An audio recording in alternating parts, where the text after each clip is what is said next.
भाई लोग Gujju historical man channel पर क्राइम स्टोरी दिखाने का मतलब किसी अपराधी अपराधियों को बढ़ावा देना ना है। अपुन का एक ही फंडा है, लोगों तक सही जानकारी पहुंचे। अपुन को 420 के वोल्ट का सपोर्ट देने के लिए अपने सभी भाई लोग का दिल से शुक्रिया।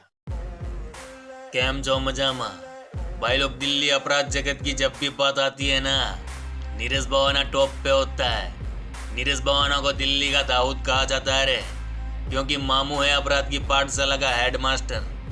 आज हर कोई जानता है कि दिल्ली का सबसे बड़ा क्रिमिनल नीरज भवाना है रे, मगर साला ये कोई नहीं जानता वह दिल्ली का सबसे बड़ा क्रिमिनल कब बना। क्योंकि छोटे मोटे गुंडे मवाली तो दिल्ली की हर गली मोहल्ले में है। आखिर सवाल उठता है कि नीरज भवाना ने ऐसा क्या किया कि खुद दिल्ली पुलिस भी उसे राजधानी का सबसे बड़ा अपराधी मानने लगी थी। तो भाई लोग, सालों से भवाना, नरेला और रोहिणी से लेकर राजौरी गार्डन तक के बिजनेसमैन नीरज भवानिया की वसूली और रंगदारी की कंप्लेंट देते रहे हैं। इस पर मकोका भी लगा है। पिछले कई सालों से नीरज भवानिया और उसके पंटरों की गैंग वॉर दिल्ली अपराध जगत के बापू बोले तो नीतू दाबोरिया और सुरेंद्र मलिक गैंग से चल रहे ली। कहा जाता है कि दोनों गिरोह की दुश्मनी भवाना इंडस्ट्रियल एरिया से जबरन उगाही के लिए रुतबा बढ़ाने के वास्ते चल रहे ली। दोनों ओर से एक दूसरे की गैंग के पंटर और नजदीकी लोगों की आज तक कई लाशें गिर चुकी है।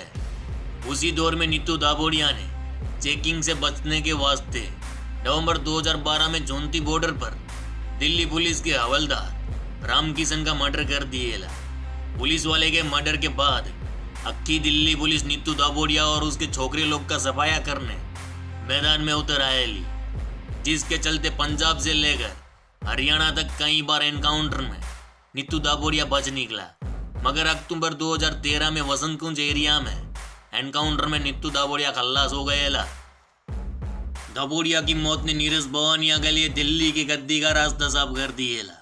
भवानिया को लगने लगा था कि उसकी भाईगिरी के आड़े अब कोई नहीं आएगा, मगर जल्द ही दाबोरिया गैंग की कमान उसके खासम खस छोकरे पारस उर्फ विक्रम उर्फ गोल्डी ने संभाल ली। एनकाउंटर में मौत से कुछ ही दिन पहले नीतू दाबोरिया ने गोल्डी को सराय रोहिला में ट्रेन से पंजाब पुलिस की कस्टडी से भगाया। तब पंजाब पुलिस गोल्डी को 30,000 कोर्ट में पेश करने गई थी। जब नीतू का एनकाउंटर हुआ तो मानो गोल्डी टूट चुका था, मगर जल्द ही उसने भवानिया गैंग में तहलका मचा डाला था। जून 2014 में उसने अपने छोकरे लोग के साथ मिलकर भवानिया गैंग के रविंद्र पौवा को गोलियों से छल्ली कर डाला था। यह कांड उसकी ओर से नीरज भवानिया के वर्चस्व को चुनौती थी। इसके बाद दोनों गिरोह का टकराव होता रहा, छोकरे लोग मरते रहे। एक दिन आगरा पुलिस ने पारस उर्फ गोल्डी को उठा लिया, जिसके बाद उसे तिहाड़ जेल भेज दिया गया। वही टाइम पे तिहाड़ जेल में अक्की भवानिया गैंग थी, वहीं दाबोरिया गैंग के पारस उर्फ गोल्डी और प्रदीप उर्फ भोला भी थे। साल था 2015 का, महीना था अगस्त का। इधर जेल में बैठे शैतानी दिमाग वाले नीरज भवाना के खोपड़े में दाबोरिया गैंग के नए लीडर का खात्मा करने का प्लान चल रहा। जब नीरज भवानिया को रोहिणी कोर्ट में पेशी की तारीख मिली तो साथ में यह भी जानकारी मिली कि पारस और प्रदीप की भी पेशी होएंगी। पेशी के एक दिन पहले जेल में बैठे नीरज भवाना ने अपने पंटरों को अक्का प्लान बताया। छोकरे लोग भी तैयार थे। अब दूसरे दिन का सूरज निकला। भवानिया गैंग के नीरज भवाना, नवीन बाली, राहुल काला, सुनील मान, सन्नी और दिनेश को पेशी के वास्ते कड़ी सुरक्षा में रोहिणी कोर्ट ले जाया गया। वही टाइम पे पारस और प्रदीप को भी पेशी के वास्ते रोहिणी कोर्ट लाया गया। इधर कोर्ट की कार्यवाही पूरी होते होते शाम के 5 बज गए। उसके बाद नीरज भवाना और उसके 6 छोकरे लोग और दाबोरिया गैंग के पारस और प्रदीप को रोहिणी कोर्ट से तिहाड़ जेल ले जाना था। तो दोनों गैंग के टोटल 9 कैदियों को एक ही वैन में बिठा दिया गया। अब वैन रास्ते में थी, तभी प्लान के मुताबिक नीरज भवाना ने नवीन बाली को इशारा किया कि तुरंत नवीन बाली ने तौलिए से पारस के गले को दबा दिया। देखते ही देखते भवाना के सभी छोकरे पारस और प्रदीप को वैन में पटक पटक के मारने लगे।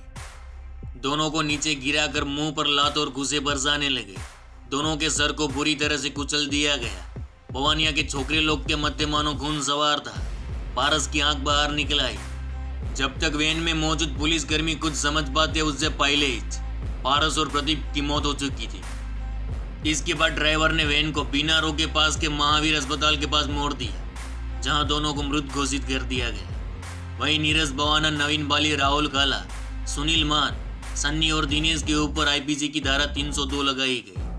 मगर इस कांड ने पुलिस सुरक्षा के ऊपर सवाल खड़े किए थे, क्योंकि पुलिस वैन में एक कैमरा होता है जो हर वक्त कैदियों की तरफ होता है। मगर जब जांच पड़ताल हुई तो सामने आया था कि कैमरे को पहले ही दाईं ओर मोड़ दिया गया था। और दूसरा सवाल यह था कि खुद पुलिस जानती थी कि दोनों गैंग एक दूसरे के विरोधी हैं, आपसी रंजिश चल रही है, फिर दोनों गिरोह के सभी कैदियों को एक ही वैन में क्यों लाया गया था। खैर जो भी हो, मगर पारस और प्रदीप की हत्या के बाद नीरज बवाना का खौफ अक्खे दिल्ली में कायम हो गया और यहीं से नीरज बवाना को दिल्ली का दाऊद कहा जाने लगा था। तो चलो भाई लोग, इस गुज्जू भाई का राम राम, मिलते हैं फिर।